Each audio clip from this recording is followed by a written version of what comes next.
Magandang araw po muli sa ating mga sir at welcome back na naman po sa aking channel.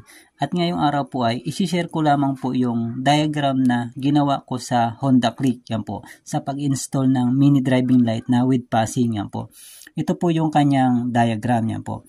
Dito po sa pag-install ko ng mini driving light sa Honda Click, yan, gumamit lamang po ako ng isang relay na 5 pin, yung same 87 po. Yan. May kita nyo sa gitna, 87 lang, wag po yung may 87A, 87 lang, same 87 po siya, yung kanyang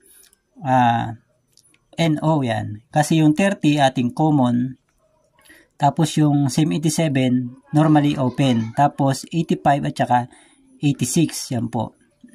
Tapos gagamit po tayo ng fuse na 10 ampere, tapos yung ating 3-way switch, tapos yung ating passing switch, at syempre yung ating mini driving light ay 4-wire, yan po.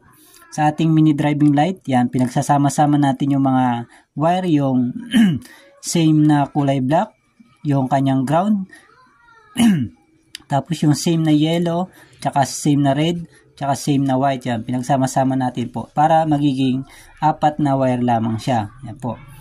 At dito sa pag-install natin ng mini driving light, yan, i-drawing na natin, schematic diagram natin dito sa ating relay. Yan, syempre yung positive ng ating battery, syempre gagamit tayo ng fuse na 10 amperes. Yung isang wire sa ating fuse, ilalagay natin yan sa ating fuse, sa ating positive ng battery. Yan po, kumuha siya ng supply doon sa ating positive ng battery. Tapos yung isang wire ng ating fuse, ito yung ilalagay natin dito sa number 30 ng ating relay. Yan po. Tapos itong 86 natin, ito yung gagamitin nating ground ng ating relay or negative.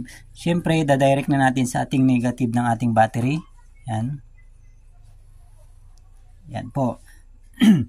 Tapos yung 85 natin sa ating relay, ito naman natin ilalagay natin sa ating accessories wire. Yan po. Ang accessories wire ng Honda ay kulay black. Yan.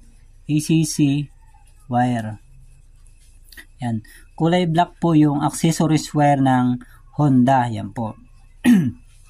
Tapos po yung ating 87, yung nasa taas na ating 87, ito naman yung ilalagay natin sa common ng ating 3-way switch. Yan po. Sa ating 3-way switch yan, may 3 wires po yan. Yan po. Kung ang yung 3-way switch ay domino, ang kulay niyan blue, black at saka brown yan. Ang kadalasang common dyan sa domino switch niyan, 3-way, yung kulay blue. Yan po. Yung kulay blue or yung ating common ng ating 3-way switch, ilalagay natin dito sa number 87 ng ating relay. Yan po. Dito natin siya ilalagay sa number 87. At syempre yung ating high and low ng ating 3-way switch, ito yung ilalagay natin sa ating mini driving light. Yan. Kung alam yung low at saka high ng ating mini driving light, dito natin lalagay sa ating 3-way switch. At syempre yung ating mini driving light, may ground po yan, yan negative. Yan, pwede nyo na pong isama dito sa ating negative ng ating battery, yung ating ground ng ating mini driving light. Yan po. Kapag nahanap nyo na yung low ng ating 3-way switch, ilalagay na natin dito sa ating mini driving light. Yan, halimbawa. Yan. Yan, ito yung ating low.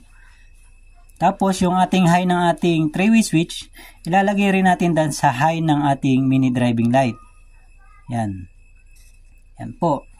Yan, okay na yung ating wirings ng ating 3-way switch.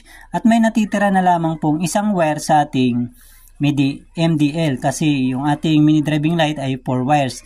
Meron po diyang combination na yellow at saka white.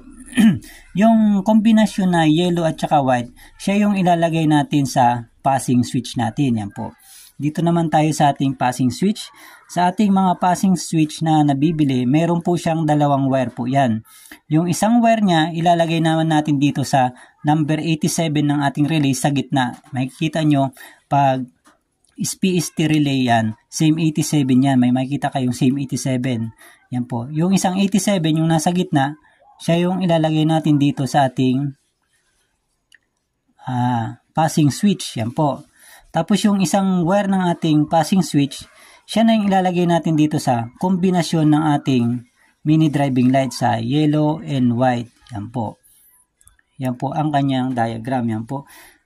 Yan, dito na tayo kumuha ng ating supply sa ating passing switch kasi dumaan sa ating relay. Yan po mga sir. Yan. Kaya isang relay lang po ang ating ginamit. Yan po. Yan. Kasi ang nakabit ko dito sa Honda Click na ito ay 30 watts lamang po yung kanyang mini driving light. Yan po. Kaya isang relay na lamang po ang aking nilagay.